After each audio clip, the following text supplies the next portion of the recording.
Hi everyone, thanks for tuning into this episode of the SpookNotes Podcast, where we get academic about everything that goes bump in the night. My name is Marlayna. And I'm Connor. And I'm Justin. Yes, once again we have Justin back on the podcast. Another guest host. The same guest host, but another appearance by the guest host. And the reason he's on this podcast today is because we're going to be talking about the movie Scream that came out in 1996. And this just so happens to be one of Justin's... One of, if not... Please. Okay. The best horror movie ever made. Justin's favorite horror movie. Yeah. And if you disagree with my opinion, your opinion is wrong. And then you can just turn this podcast off. So, not last episode, but 2 episodes ago, we had Justin on our podcast to talk about Pet Sematary, and we liked having him on so much that we wanted to have him back. Yeah. And we thought, what better movie to have Justin on to talk about than Scream? Yeah. Justin, you kind of introduced yourself a little bit in our last episode, but for anybody, or for the one episode you were on before, but for anybody who didn't know, who are you and... Who are you? And, Tell us about yourself. You kind of said that Scream was your favorite horror movie, but what kind of other horror movies do you like? What kind of horror fan are you?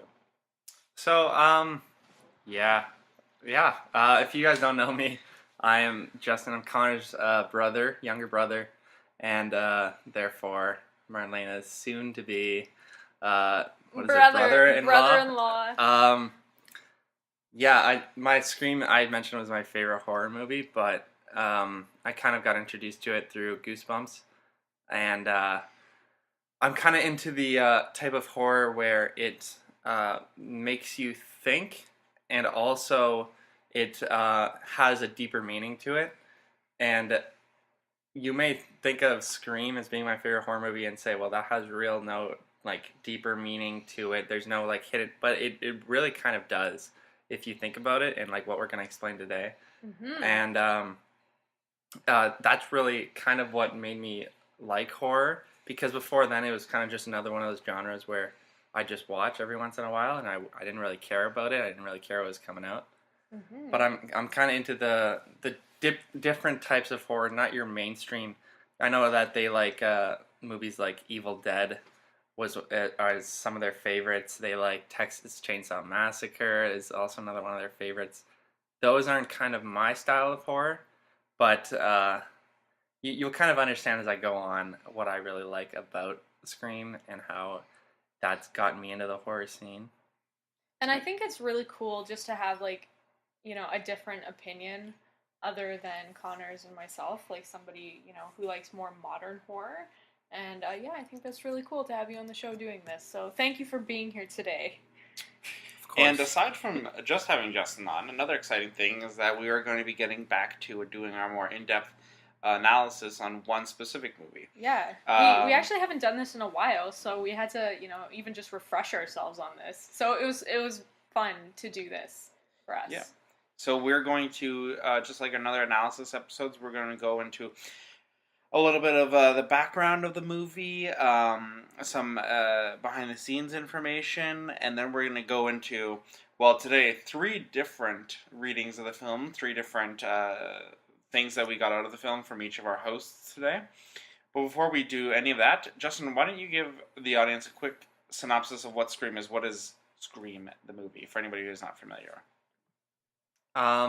Scream, it's kind of a movie about... It's definitely following one main character, and what's her name again? Sidney Prescott. Sidney Prescott.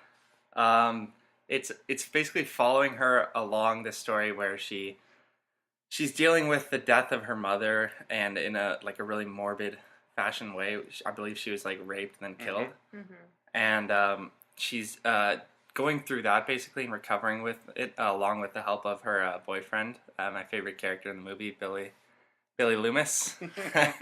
Actually, no. Sorry, my favorite character has to be Shaggy.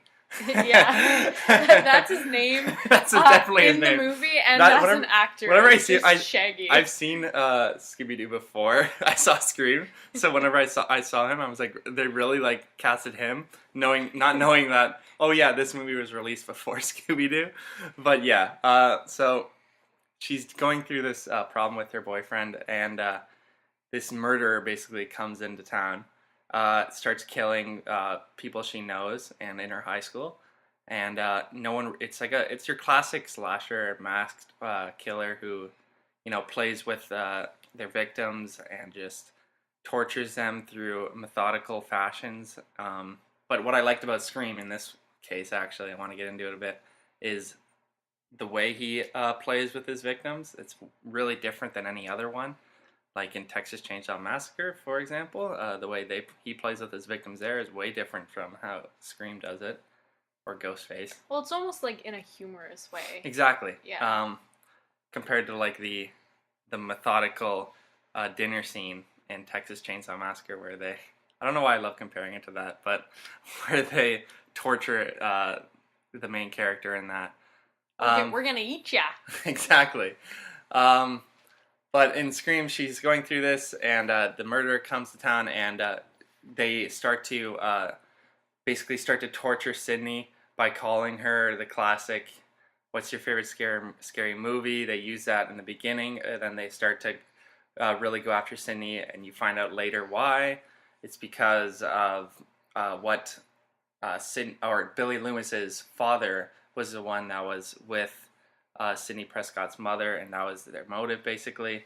So you go through this entire movie filled with methodical killing and humor and everything else nice, spice and everything nice, and you get to the end where they have this big house party, and it's really self-aware in its own sense. And then the killer, in its classic horror way, reveals itself, and then in its classic horror way has one last scare, yeah, and he comes to life, and it's really your classic whodunit and why are they doing it, and scares and humor along the way. Yeah, so awesome. Marlon, why don't you go through some of this? Yeah, so this movie was actually directed by Wes Craven, who is also known for directing the infamous Nightmare on Elm Street movie, as well as The Hills Have Eyes, the original. Again, original, Last House on the Left, and The People Under the Stairs. And I know you haven't seen the movie People Under the Stairs, but I think you really should. We saw it. It's really cool. That was directed in 1991, so it's kind of like a little bit more modern. Going back to Wes Craven, I really, really like his directing style, and I think this is good for movies such as Scream, because he intensely focuses on the use of sound and, camera angles in the movie Scream. Like, for instance, if he's trying to predict something that's going to be happening in the movie, he's going to focus in on a particular element. Like, what I noticed in the very beginning shot, you see Casey's house, and you have like the swing and all that stuff hanging from the tree, and it really like focuses on and zooms in on this particular shot.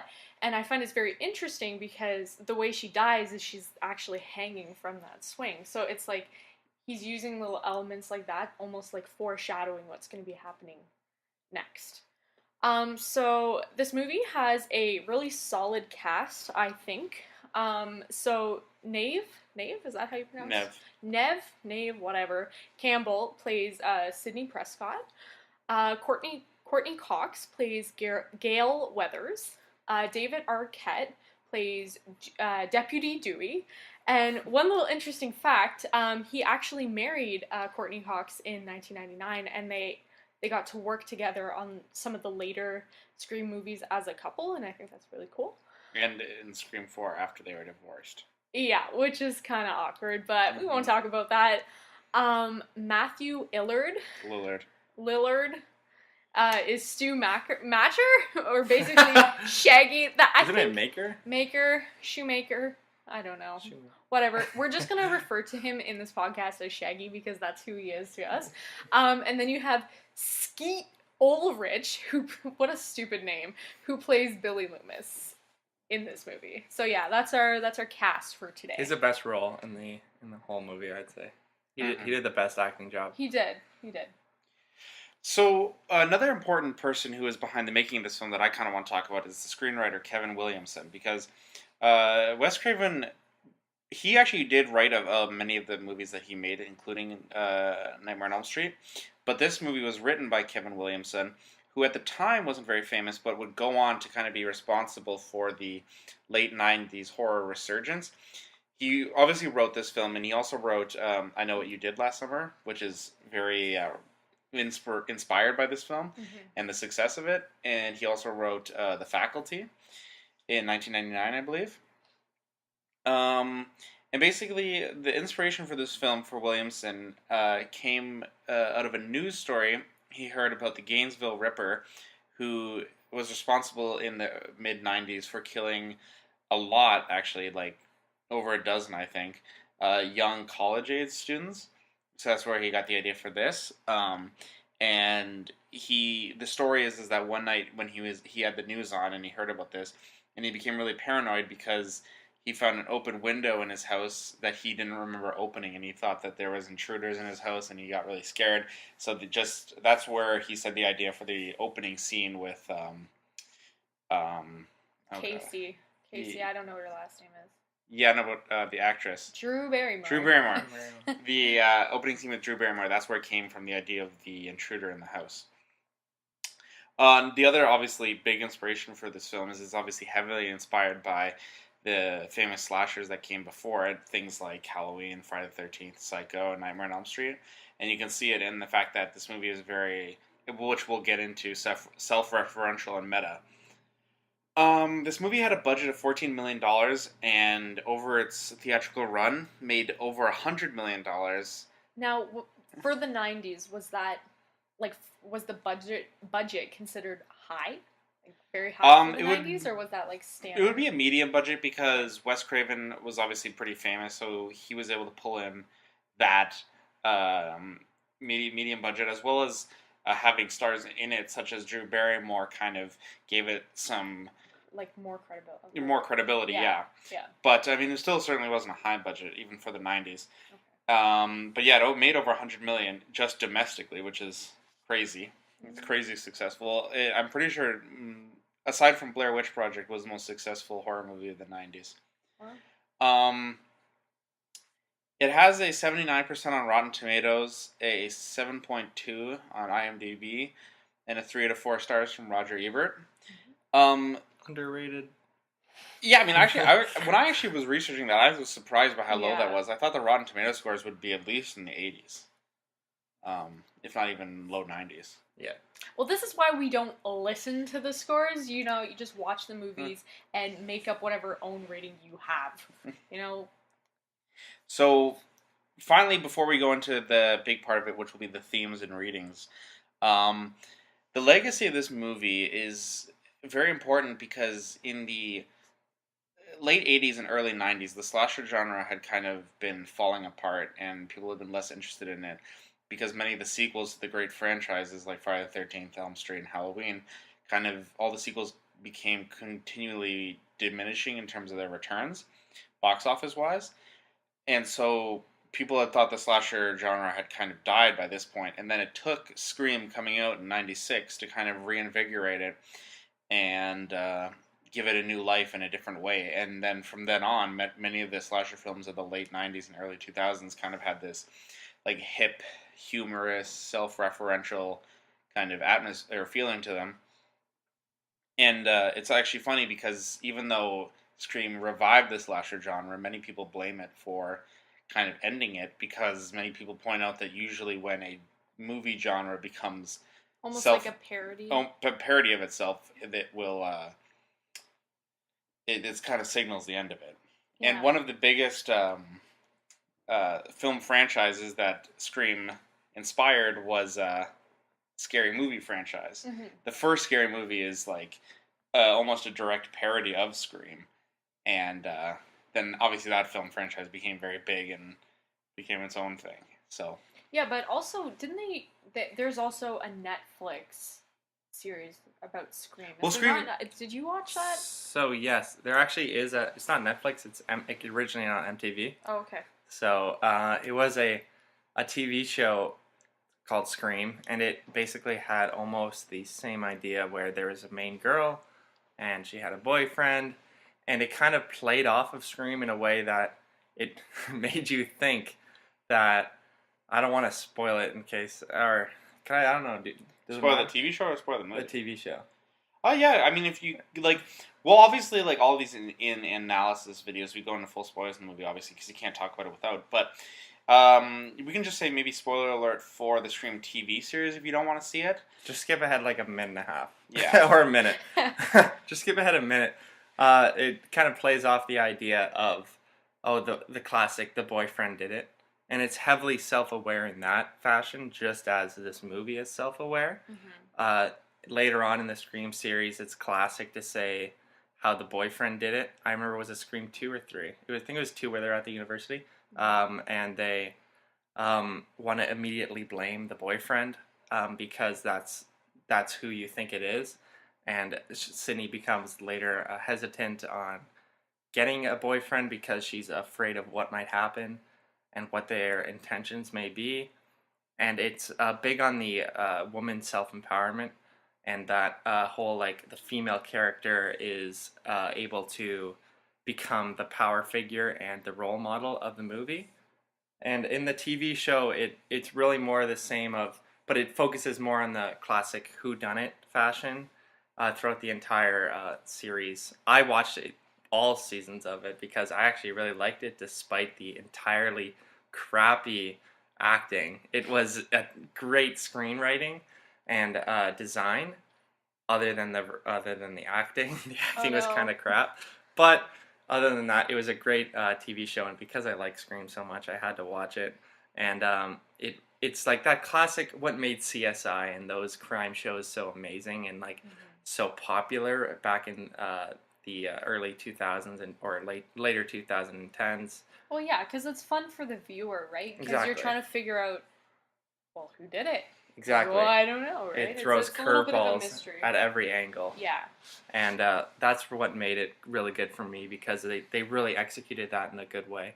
The horror wasn't so amazing that I would say, but it was more of like that who did it kind of TV show. And fun fact about the Scream TV show, a few of the episodes were directed by the directors of the new Pet Sematary movie. Oh. So there's a connection there. Yeah, so there's shit. I wasn't going to say it, but... No, like, the acting was terrible. There actually is some really good gore in it. If you do watch the Netflix version of it, there's some really good gore in it in some episodes that I actually really liked because it wasn't so much scary. There were some scary scenes, of course, but it had a very good horror effect in that way through the gore. And I know that they made 2 seasons, I believe, and the third season right now that they're doing is going to be, and they're actually working on it right now, I believe, is going to be an entirely new cast. And it's going to be an entirely new storyline. Oh, okay. So they kind of abandoned what they're doing right now, and they're making it an entirely new storyline. So it's good and it's a fresh start, but like they kind of like abandoned what they had to take in 2 seasons to develop in that TV show. So in a sense, are they creating like oh my god, why an anthology? And I was gonna say that, yeah, an anthology, like a whole different independent storyline, and then maybe how many seasons? They're working on the third one. That's so they are. They right? made 2 seasons, and then they made an extra episode after the second season. That was its own. It was a Halloween special, actually, in 2017. Okay. And yeah. So if they were to make a third season and that was completely different, do you think if they made a 4th season, it would be different from the third, like with a whole different cast? That's something I have no idea because, like, I don't know what they're trying to do because it really seemed like they were going in an okay direction. Mm-hmm. Like, again, it wasn't the greatest of TV shows, but I really liked it because I love Scream so much. And at the end of the second season, or like the episode that they released after, they kind of left these like cliffhangers and like these clues as to who was the next. Because it was at the end of season 1, they revealed who was a Scream killer, who was Ghostface. They used the same guy. And then at the end of season 2, it turns out that the boyfriend was also another Ghostface. So they used two ghosts. There was two Ghostfaces in the first season, but they only revealed one at the end of season 1, thinking that the viewer only thought that there was one, but it turns out there actually were two, which makes sense if you go back and rewatch the first season. And then in the second season, they revealed who the other Ghostface was. But then they're in the episode that released after the second season, there's another Ghostface. So it kind of like takes the storyline of the movies where there's a new Ghostface every time. Yeah. And then in this one, it kind of goes. It leans towards a new character, and they leave some cliffhangers, and then they just completely abandon it. That's what like. All the media is talking about how they abandoned it, and they're making an entirely new storyline. So it sucks in that way that if you were a fan like I was of the first couple seasons, it's tough to see how they left all these cliffhangers and left you wondering, and then it's all done. Well, I think that's what is interesting about the Scream franchise, the movie franchise, because for 4 movies, most of the time when you think of slasher, the big slasher franchises, it's like a different cast each time, different even people behind the camera and stuff. And for the Scream franchise, the 4 of them, it was the same cast, all directed by Wes Craven. It kept a continual storyline going, which is something very rare, I think. But I think that just goes to the success of these movies financially, that they were able to keep doing this in that way. So, so that was our little opening bit for the movie Scream. Now we're going to get into the main part, which is our themes and readings of the movie. Would you like to go first, or would you rather go last? I want to go off of what you guys have to say. Okay, yeah, and obviously we can, add to other people's ideas, and it's just having a big conversation about Scream. Mm-hmm. So, what I'm going to be talking about for my theme or my reading of the film is there's one of the new interpretations of the film, one of the new readings of it is a queer or gay reading of the film that I think is really interesting and I really enjoy about this film. So I'm going to talk about that a little bit, but before I do, I just want to give full, credibility and, insight that a lot of these ideas I got were from a great podcast I listened to called the Horror Queers Podcast. If you want to hear these two gay guys talk about horror movies and through a gay lens, I think it's a really interesting podcast to listen to because these guys are really smart, and I love hearing their thoughts on movies from a gay perspective. So Scream, you can have the gay reading of it in a few different ways. First off, as I mentioned earlier, Kevin Williamson, who wrote the film, was at the time already an out and openly gay man. And he kind of put in that sexuality into the movie. Obviously, a lot of the movie has to do with sex and how that affects the characters in the slasher movies. And even though there's no openly or obviously gay characters in the film, I think it's surprising how much gay subtext is in the film. Oh, yeah. So first off, I wanted to talk about the two lead characters in the film, Sidney Prescott and Gale Weathers. Mm-hmm. What I think is really interesting about these two is that they're very strong female characters, but they are also perceived, I think, a lot of time, especially Gale, by some, especially male audiences, as kind of bitchy, as that kind of stereotypical bitchy female character.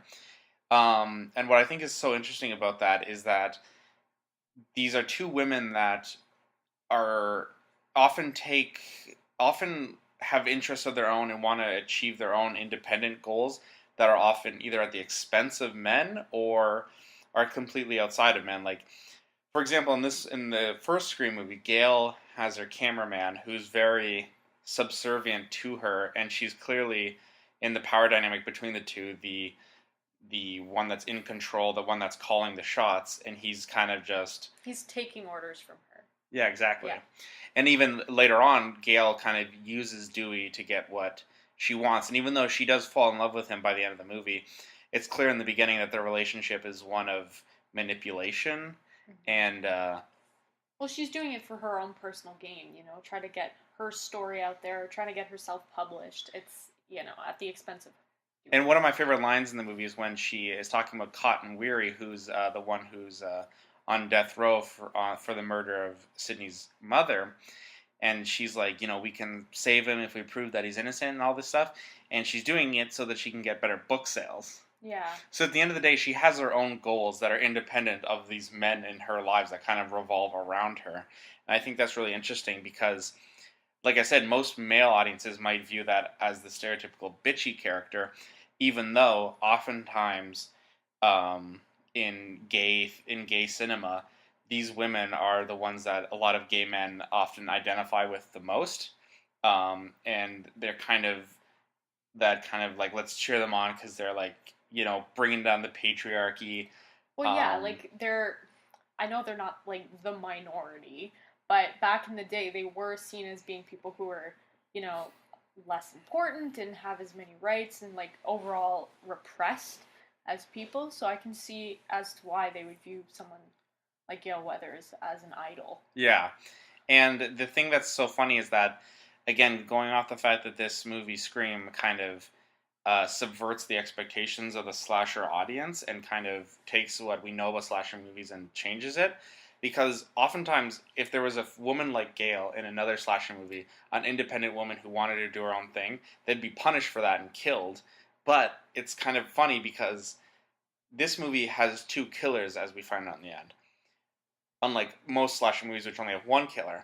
But it also kind of has two final girls. Mm-hmm. Because unlike most, slasher movies, there's the Laurie Strode, there's the Nancy Thomas, there's the one final girl. But this one kind of has two. Both Gail and Sydney can be viewed as final girls. Yeah. So it gives us more of that as well. So instead of getting punished, she lives to the end. And in fact, it's only Gail, Sydney, and Dewey who live through all four movies. They're kind of the three central characters. Mm-hmm. So, yeah. Another thing that I find really interesting is that, and Sydney as well as Gail also kind of does this thing where she uses the males around her in her life and kind of doesn't take shit from anybody. A great example of this in the film is the scene where Stu and Randy are both at the door to the house, and they're both like, he's the killer, they're both accusing each other, and then Sydney's not sure, so instead of kind of being like, well, I'm the girl, I'm going to let the men decide for me, she's like, fuck that, she locks the door on both of them, yeah. And then it's not until Billy comes down that, the power dynamic kind of shifts. So like I said, I think that these movies really celebrate the strong femininity of these characters, and like I said, celebrated throughout the franchise, and I think that does come down to the writing of Kevin Williamson, because, like I said, this is kind of a trope that is celebrated in queer cinema, and they kind of identify with these strong female characters, and if it was like just a straight male writer, I don't think that you would get these kind of female characters. I think it takes either a female writer or even a queer writer to kind of put these characters in. And another thing that goes along with that is the fact that Wes Craven's directing of the movie, being a well-known director and experienced person in the horror franchise or the horror genre, he was able to accept that idea of the queer view in this movie, and how the women were the strong female characters were at the center of it, because maybe someone who might be a new director or someone who's still trying to find their breakout scene might have gone in a different way out of fear that their movie wouldn't have been accepted, and then out of fear that if their movie wasn't accepted because it wasn't traditional, they would therefore lose their entire credibility in the horror genre. And having Wes Craven at the center of that allowed for them to take risks that most people wouldn't be able to, and therefore they could do kind of whatever they want, knowing that this would still do somewhat okay, and they could make it their own without having a direct, immediate fallback in a way where they aren't accepted or aren't greeted with the same like view, where they I don't even know how to word it. Yeah, I know what you're saying. Like they're not wouldn't be treated that wouldn't be seen as okay. It would have been maybe rejected. Yeah. Exactly. But I think because he already kind of did that with the original Nightmare on Elm Street with Nancy as a character, I think, audiences really reacted well to that, and I think that kind of gave him more incentive to break the norm and do something more empowering for women. And especially, in the 90s, like, women were definitely becoming more empowered and, fighting for their rights as women. Like, obviously, in the 90s they had rights, but, like, it was more so then than it was in the 80s and 70s. So I think it's very powerful just to see him progress. Would you consider him a feminist in that way?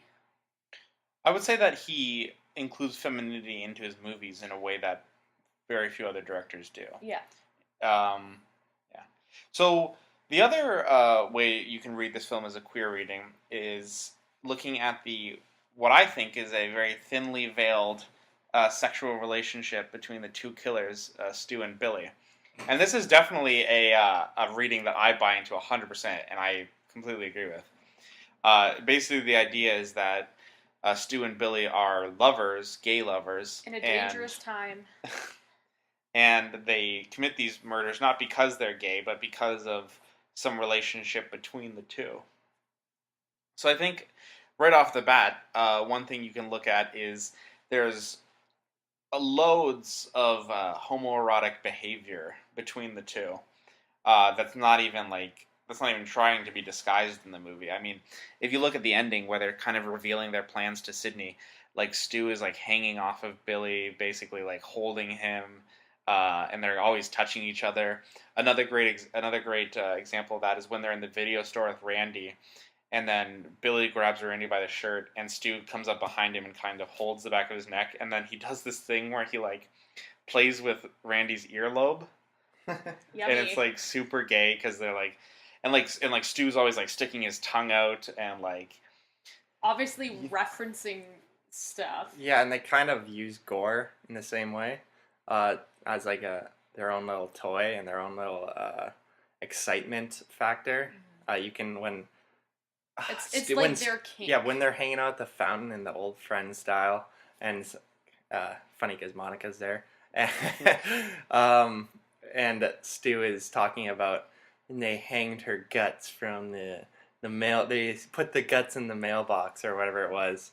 That's like his like way of like his toy and his sexual fantasies with in a gay way. I think so. If you take this reading and if you accept it, I think you have to go back a little bit into the history of slasher films. So, a common reading of most other slasher films is that the killers in these films, Michael, Jason, are often sexually repressed, and they take out their sexual frustration on women. That's why they're always killing like teenage women. And often in readings of these slasher movies, the weapons that these slasher carries, whether it's like a knife or a machete or something, are representative of phallic symbols. They represent the penis. So when the killer is to stab a victim, it is a metaphorical entering of the killer into the woman. And if you take this metaphor and apply it to Scream, I think it makes total sense, because in the climax, Stu and Billy, to make their story true, they disguise themselves by stabbing each other, and this can be seen as kind of the climax, not only of their grand plan, but as of their relationship, as it's like can be seen as the first time they have sex and the first time they enter each other. And often, as it is with the case with gay males, because gay male sex is usually through anal penetration, the first time gay men have sex is often very painful, because that's something that, Connor would know. Well, it's it's true. What? No, yeah, I remember I just saw Dead Meat's new video on Texas Chainsaw Massacre 2 and his kill count, and he was describing how Leatherface, his attachment to the female character in that movie, and how he often thrusts in the air with his chainsaw, and he does these very sexual dances and movements with her, and plays with her and puts a skin on her at one point. That's his way of oh, maybe this girl's giving me a chance because the way she talks to him. She's very accepting of him and saying, "Oh, it's okay. I'm here for you. You're so good." Yeah. And in this movie, it's the opposite. Exactly, and in this movie, it's if you take that idea, then you have to accept. Then by the end, it is Stu and Billy who are kind of mutually agreeing to submit to this relationship together as the two killers. Yeah. I really like that point. That is a really interesting point. And if you look at each of the characters' homosexuality individually, starting with Stu, so each of them gives their motivations for the killings. Obviously, Billy has to do with Sydney's mother and all that stuff. But Stu's, he just said his reason is because of peer pressure. And so I think that's interesting because you could interpret that as kind of he's interested sexually and romantically in Billy, and to appease Billy, he wants to kind of do what he says, and he's very much the subservient. He's the pawn of Billy. Yeah, he'll do whatever he wants. And even taking the idea of a BDSM type relationship, the dominant and the subservient, Stu is very fits that trope. Exactly, and if you also look at it the way Billy, and you talk about Billy and his motivation, Billy is motivation in this case was that his father left his mother and ruined the family due to Sydney's mother flaunting her stuff around the town, quote unquote. Yeah. And therefore he may have this deep hatred towards heterosexualness and how the men are always leaving the woman and they're ruining everything, and how the women are the cause of it deep down, he believes, with Sydney's mother. And he believes, oh, the women aren't important now. Maybe men with being gay is the way to go. Yeah. And I don't think we're saying that this is how all gay relationships are, but this is certainly how you can tell, because obviously both Stu and Billy are very sick. They're very disturbed individuals, and this is how they kind of view the world. And obviously, going back to Stu, one of the big things is he has a very over-the-top physicality. He's very flamboyant and verbose. And obviously that's a trope of a stereotypical kind of femme gay man. Mm-hmm. So like we said, and I think Justin touched on a little bit, but in Billy's case, his homosexuality comes from his Oedipus complex, his kind of weird obsession with his mother's sexuality. Mm-hmm. And this is all a common gay trope that they are obsessed with their mother's sexuality. And I think that it's kind of, telling that he quotes, when he finally reveals himself as the killer, he quotes Anthony Perkins in Psycho, who very famously was a closeted gay man. Mm-hmm. And of course, in Psycho, we know that the reason for Norman Bates' killings is because he's obsessed with his mother. Yeah, that's true. So it kind of, I like how that kind of mirrors each other's. A man's best friend is his mother. Exactly. And then as well, one other thing I read about was how obviously Billy's aesthetic is very close to James Dean, mm-hmm. who is an icon that kind of posthumously was kind of co-opted by the gay community as a gay icon. So yeah. And as well, the other inspiration for this movie is there's a famous case in 1922 of Leopold and Loeb, two gay men who were in a relationship who killed somebody to kind of prove that they were smart enough to do it. That was their reason to do it. Because oftentimes in the gay community, being very witty or very intelligent is often the only way to defend yourself, because you're so often bullied and kind of outcasted from society, that the way you kind of strike back against that bully is not through physicality but through your wit. And I think Stu and Billy are like that as well, because they think that they're smarter than everybody else and therefore can get away with these crimes. No, you're right.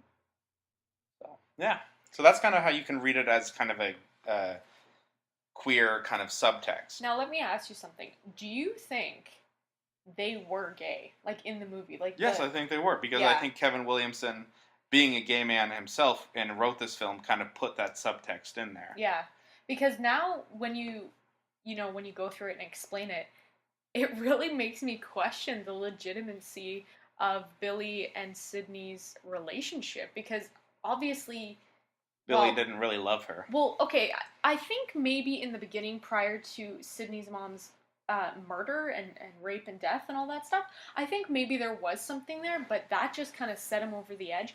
Maybe he was bisexual. I don't know, maybe he was just disturbed enough that he turned gay, and I'm not trying to say, maybe, Yeah, well, one thing Billy does, his main motive with Sydney is to try to have sex with her. Yeah. And that's maybe a way of him testing. Exactly. Testing to see, am I straight, am I gay? And he really forces it. He wants to find out. Like, that was one of his main things throughout the movie. And when he finally did, nope, I'm going to kill you. Yeah. Yeah. Wow. It really makes me look at it in a new light, Mm-hmm. I think it's interesting.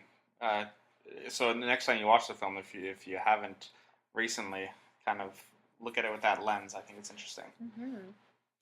So now I'm going to kind of get into my portion of the podcast, my theme that I want to talk about today.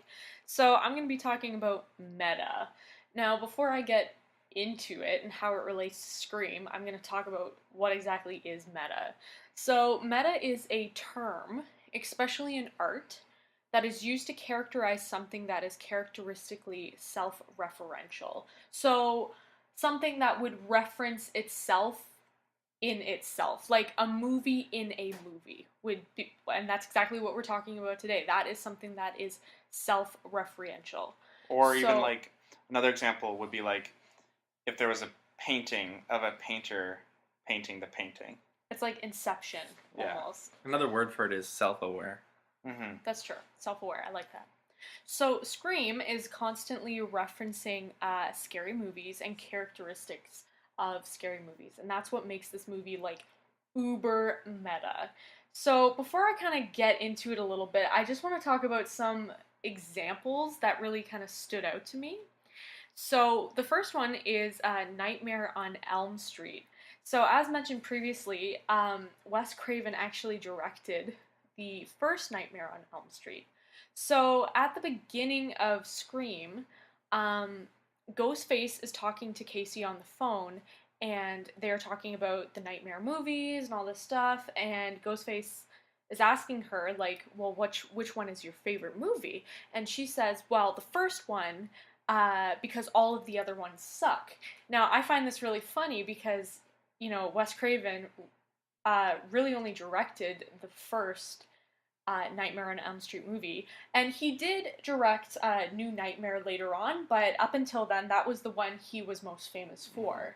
So I just find that's kind of funny because it's referencing another work of his in Scream.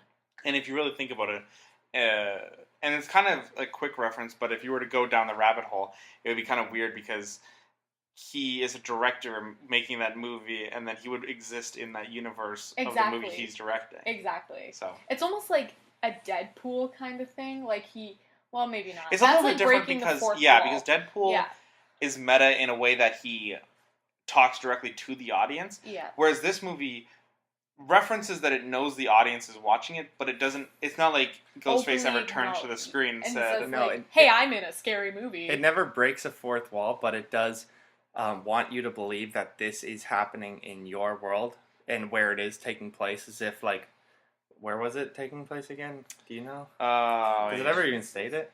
Woodsboro. Yeah, so like that is, it's trying to say that that's happening right now in Woodsboro, and the other movies in the horror franchise are all movies, and this is happening in the real world.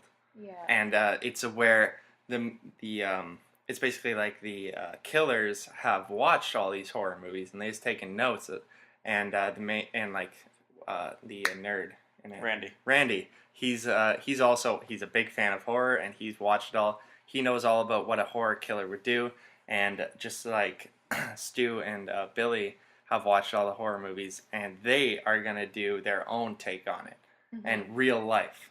Yeah. Quote unquote real life. Yeah. Yeah. Okay, I think they. Yeah, another example that I found really cool was, again, Casey is talking on the phone with Ghostface, and this is when, shit is hitting the fan, and, like, Ghostface is about to kill Steve, which is her boyfriend, and he's like, well, I'm gonna ask you some questions about scary movies, you have to give me the right answer. So he's like, who is the killer in Friday the 13th? And she's obviously panicking, and she's like, well, it's Jason. But in actuality, that's the wrong answer, because it's Jason's mom. It's Pamela Voorhees, who is the original killer in the Friday the 13th series.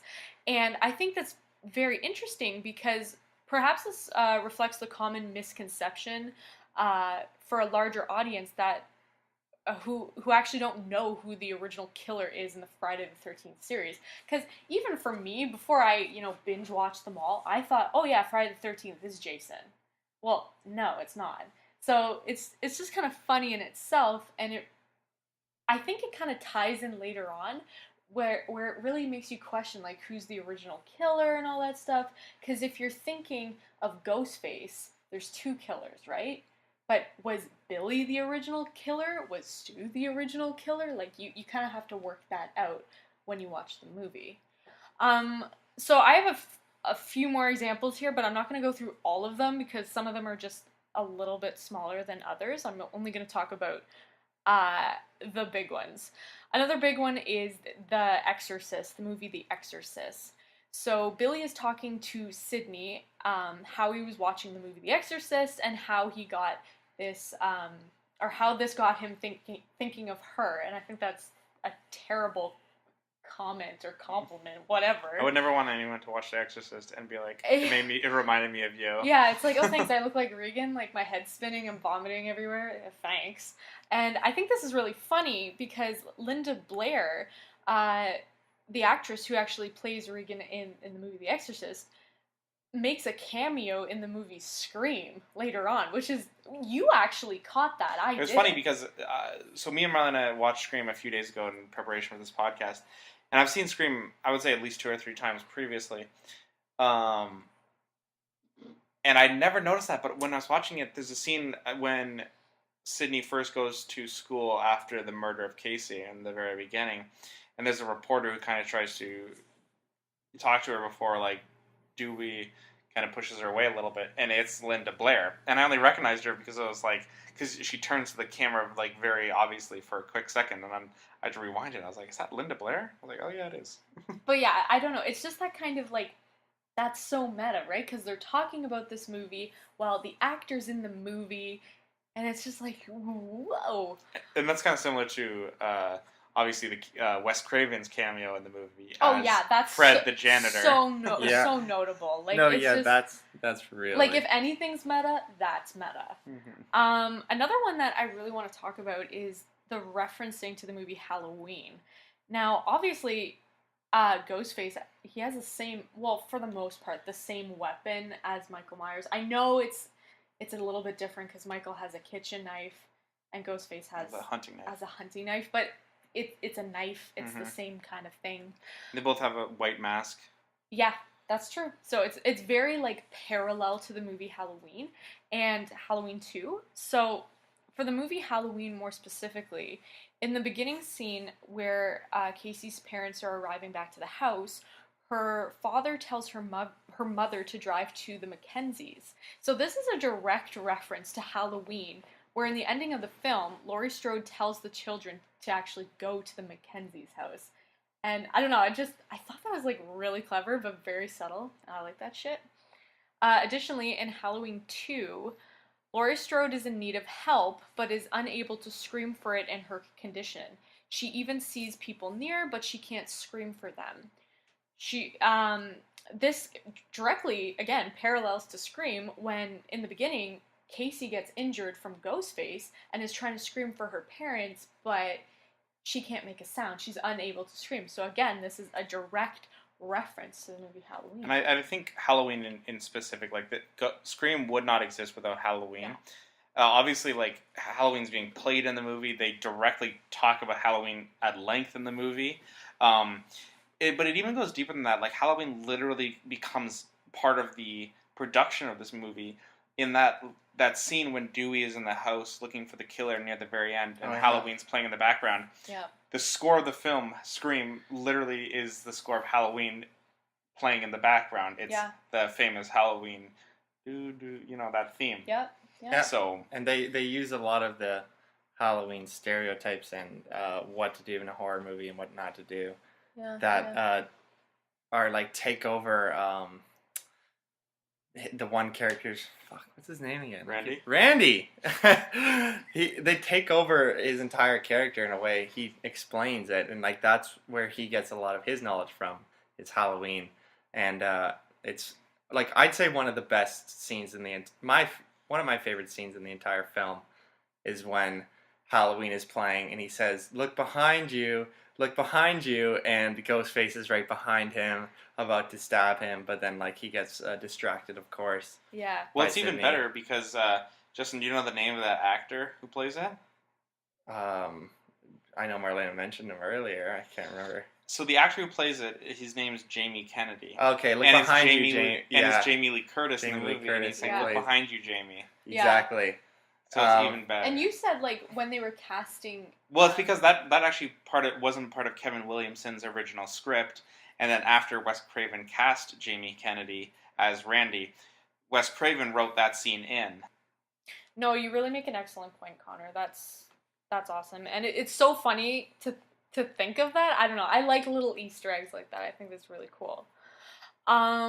Additionally, the point I want to make by my part, being all meta, is that the audience, or the movie knows that the audience is familiar with all the famous slasher movies of the past, and therefore it kind of plays on audience expectations of this kind of movie. So one of them is with the loud, obnoxious sounds, and I find it's like rewatching this movie is almost funny because it's over exaggerating the loud sounds in the movie and the particular areas that you have them in. And if you think of like a stereotypical horror movie, it's gonna have like creepy music, and it's gonna be like da da da da da da, and it's gonna come at certain moments. And I find Scream, like, it recognizes this and it plays it up even more so. Well, it's all about subverting expectation. Exactly. As you go along the Scream franchise, it even becomes more apparent as the in-movie franchise Stab becomes an entirely like main character of its own. Yeah, we should have done this on the second one. Yeah, and like how it parodies itself, which is already a parody of horror movies. Mm-hmm. And it's a movie in itself. Well, because doesn't Scream 2 open up with a recreation of the scene from and then then it's them watching a movie who then die, and then it's them watching the movie. So it's like 4 movies in one. And then near Scream 4, or I think it was Scream 3, the directors of these movies become main characters. And now it's the whole movie is already in itself, which is already in itself. So basically, it just gets more confusing. It's like Inception, but it's not even confusing in a way. But it's the idea of it is confusing, but the way they play it out is very it's very simplified. Yeah, no, for sure. Another point that I wrote down was it plays on the audience's expectation of like who is the killer. So it actually gets the audiences to look for the suspect, and it sets up like false killers throughout the movie. So one of them is the principal, and the principal is kind of a funny character because he's like uber overly violent with scissors when he's disciplining these 2 kids in his office, which is just like awful. I don't think anybody should do that, but it's basically just like setting up suspicion, and then in the movie, like, ultimately killing him off. That is going to be subverting the expectation to another person. And I don't know, just watching this movie, I was like, okay, so Dewey's a suspect, Billy's a suspect, Randy, Sidney Prescott's dad, her dad, they're all just like, who done it, right? So I think that's like really cool in a way.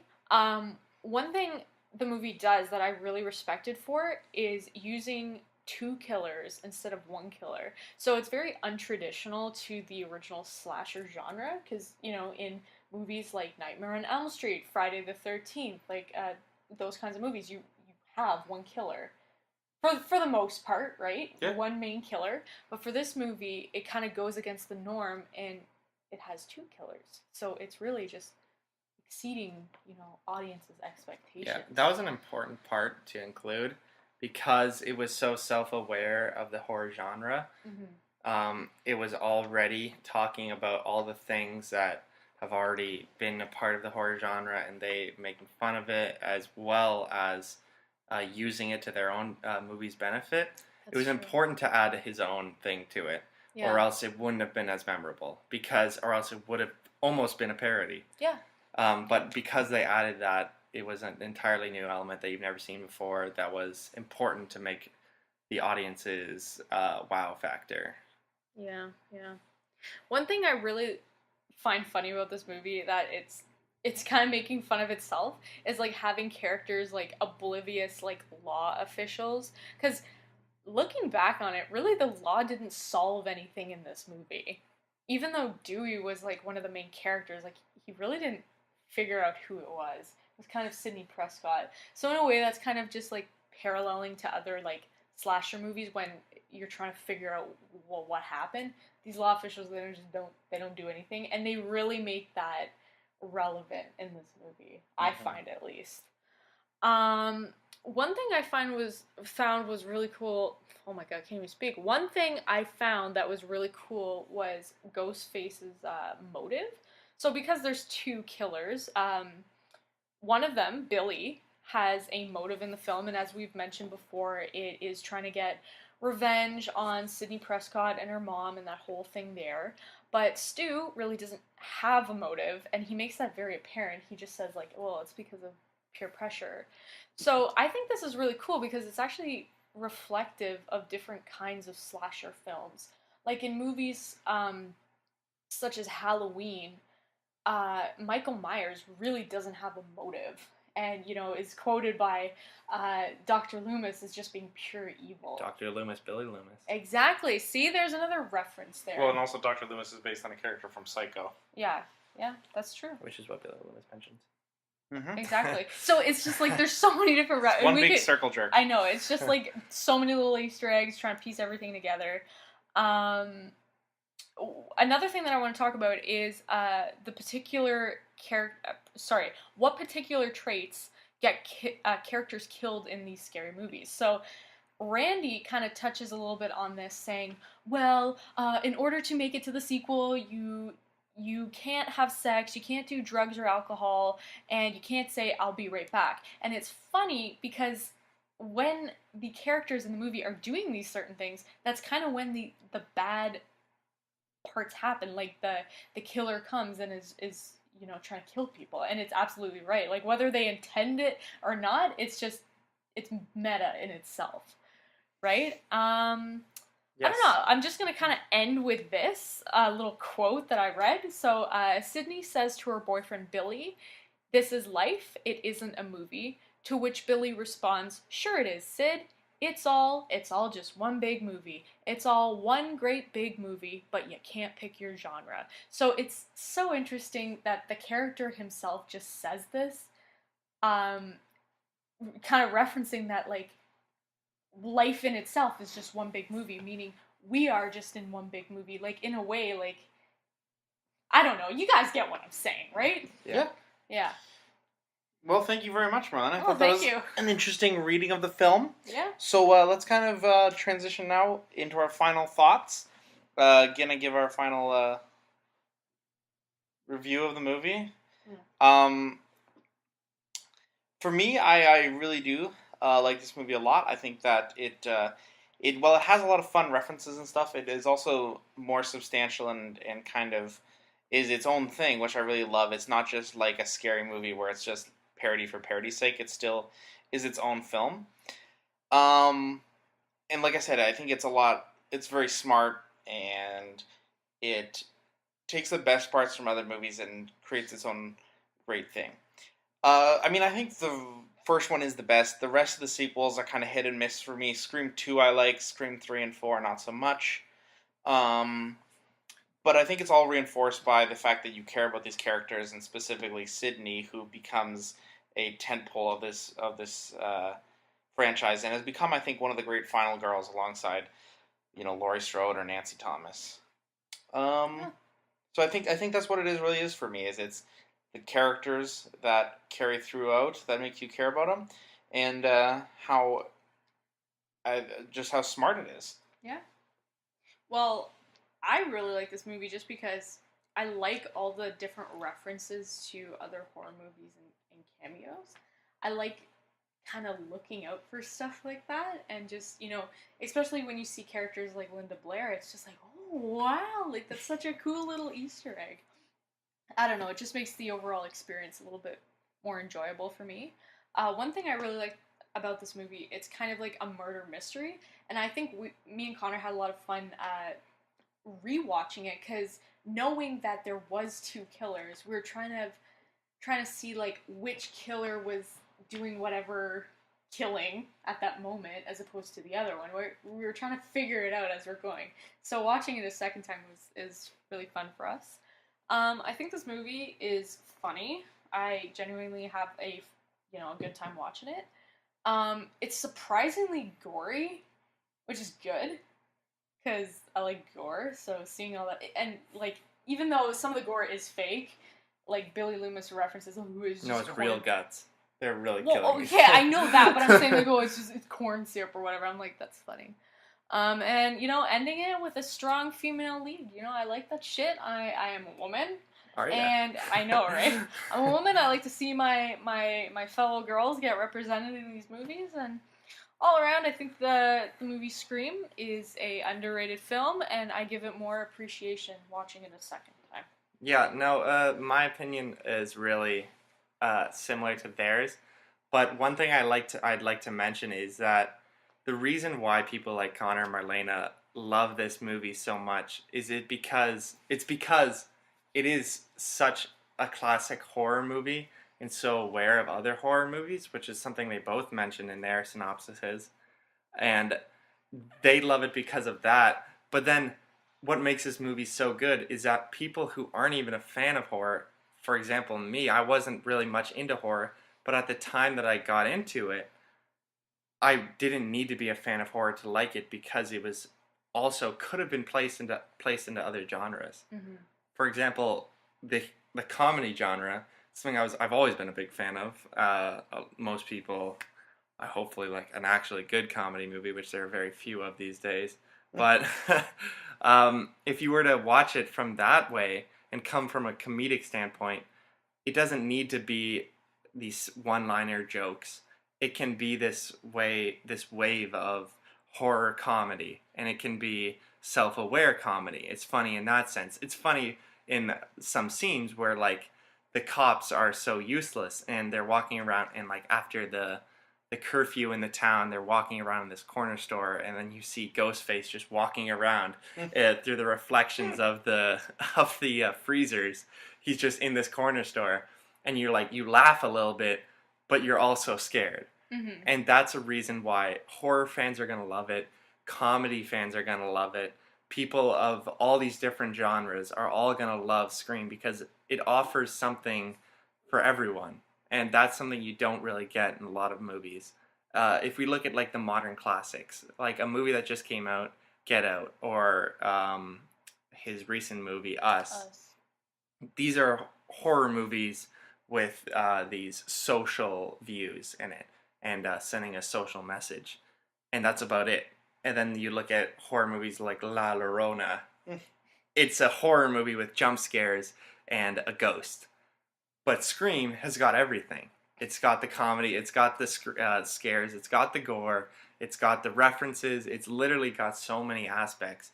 and just that invitation for everyone to watch it. It's a movie that whenever I want to show a movie to my friends, no matter who it is, if it's a friend that I haven't watched a movie with, I know that they'll like Scream because they'll find something in it that they can enjoy. And that's why Scream has become such a classic for me. And like, no matter what mood I'm in, I could watch Scream. I could want to look for a scare. I'll watch it on Halloween. If I'm looking for something to freak me out, I'll watch it on fucking Easter if I'm looking for something to laugh at. And that's why it's so good for me. And so that's kind of the synopsis that I have and why I like it and why it's become such a classic in my idea, in my sense of movies in general. That's awesome. No, that's really good. Yeah. Absolutely. Well, thank you guys. I think we're going to kind of wrap this up for our viewers. I think it was a good episode. I hope we gave you guys something to chew on for this film. Yeah. And should we do a rating of Hunting Knives? Yeah, we can. Do you want to give a rating of this? Let's do this. Yeah, let's do it. How many hunting knives? Do you want to go first, Justin? No, I'll go last. Do you want to go first? Okay. Why don't you go first? Then we'll all go in a line. Okay, fine. I'll go first. I would probably give this movie. I'd give it. I think a 9 out of 10. 9 hunting knives. 9 out of 10. Same rating I gave Us. You know what? Okay. In the past, I always made fun of Justin because he was like, my favorite movie, Scream, and blah, blah, blah. And I was like, you know what? Fuck this movie. It's shit. Whatever. Watching it a second time and going over everything made me appreciate it so much more. It's because you can watch Scream. Yeah. You can watch it 5 times and still be amused. Find certain things. You can find things. You can look at it a different way. You can do everything. And that's why it's... So for that... I would give it a 9 out of 10. 9 hunting knives. 9 hunting knives. It's not a perfect 10 for me because it's not the movie The Shining, but whatever. It is a solid 9 out of 10. Justin? I would give this movie a 10 out of 10. I shit you not. No way, I wasn't expecting that. If you aren't just the I only watch horror movies kind of guy, but you appreciate horror, and you go into this, you'll really enjoy it. And again, as you can see with Connor and Marlayna, these are people who do mostly watch horror movies. And they'll watch the old ones and new ones, and they still appreciate it. And for me, who watches every kind of movie, well, yeah, you can, whatever. I still appreciate it as a horror movie, and it's everything. And that's why I'll give it a 10 out of 10. And it's my favorite horror movie ever. Nice. All right. Well, Marlayna, where can they find the SpookNotes podcast? You can find us on iTunes, SoundCloud, and YouTube, all under the handle SpookNotes. Smash that like button. If you have any questions, comments, or hopefully no concerns, you can email us directly at spooknotes@gmail.com. We would love to hear from you guys, perhaps your own opinions and theories on the movie Scream.